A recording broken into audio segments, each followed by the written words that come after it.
Hello again, this is part 2 of children's issues, and I was just talking about Alex and his parents, and they had to decide whether to put him on drugs to help him with his ADD or not, and all the parents in the videos had to deal with that situation, and it's hard because some children don't want to take it because they fear that they won't be themselves anymore. And then that brings in the whole issue of who am I again, because some kids don't feel like themselves when they take the drugs, so they opt not to, but at the same time they know they can't focus sometimes without it, so they're almost choosing a quality of life for themselves, one where they can either focus and do well, because most of the time they're smart, it's just they can't pay attention, or a life where they're happier the way they are but maybe can't perform anything as well as they could if they took the drugs. And then there's other kids who feel that they are themselves when taking drugs, and when they're not, they feel bad about themselves almost because of their performance and activities. They're not doing as well as they could when they were on the drugs, and they prefer that lifestyle where they're succeeding, and that's what makes them happy. So it all depends on the person, but the parents worry about if their child's happy or not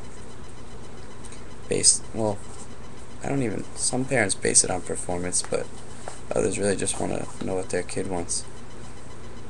And that the second part of this video that I'd like to focus on is the parent struggle. And I spoke about how most parents love and really want to help their children, and they try and do therapy and stuff, but sometimes if it's a really serious situation with ADD or ADHD, therapy is not going to help because the child can't focus, or they can't pick up on moods all the time. And even if they do, sometimes they're prescribed drugs anyway. And drugs versus no drugs is tough because it's choosing a lifestyle. This all loops back to the beginning.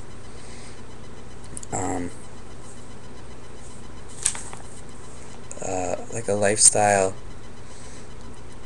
where you have to constantly monitor your child to make sure that they're getting enough attention, or you're making sure they stay on track because you opt not to put them on drugs. Or if you do put them on drugs, maybe your life would be more normal. But you know that it wasn't coming from your child 100%, it was coming from drugs.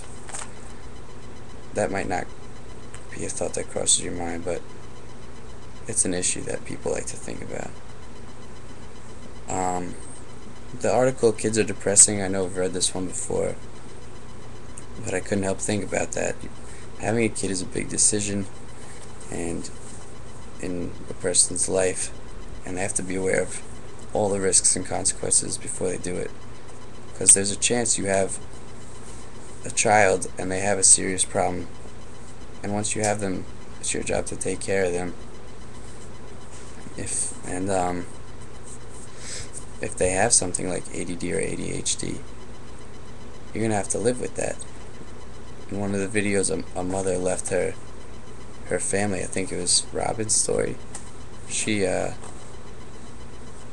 just packed her stuff up and left the one day, and she says she doesn't want to blame it on her child, but she also admits if her child didn't have the condition, they wouldn't have to change their lifestyle, because the boy opted not to stay on drugs. So they really had to make sure they were taking care of him constantly, and he kind of led a life where he started doing drugs, and I don't know, he was acting on his impulses like ADD does. He did whatever he wanted or whatever popped into his head. And that kind of leads me back to one last point I want to touch on that I forgot to mention about MTV. And they were talking about this infinite loop almost that was it was in the article, Columbine questions we still haven't answered. Because in the MTV video, one of the last things they show is a girl dancing for the MTV cameras who they were interviewing, and they were talking about this loop. Are kids acting like what they see on TV, or is TV portraying the way kids actually act and then showing it back to them because they know that's what they enjoy?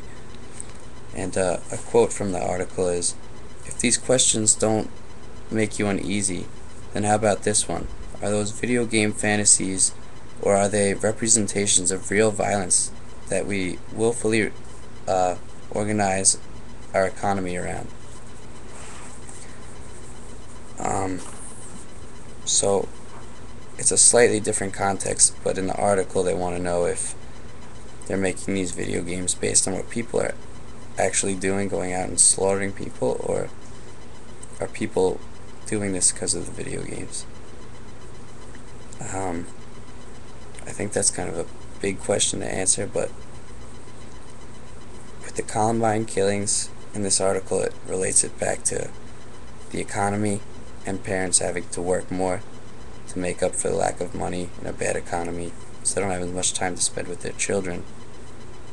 So their children are lonely, they don't feel as loved and appreciated, and kids that are already alienated end up fantasizing about this stuff that they see in video games and violence on TV. I don't know if it's quite that simple, but it's probably a factor.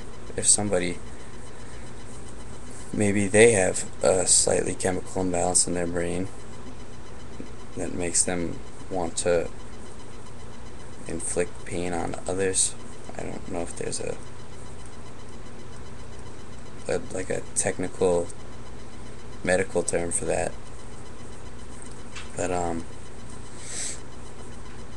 do believe the economy could be a factor, and I think that's it for my response this week. So thank you for watching, and I'd like to hear your feedback in the responses.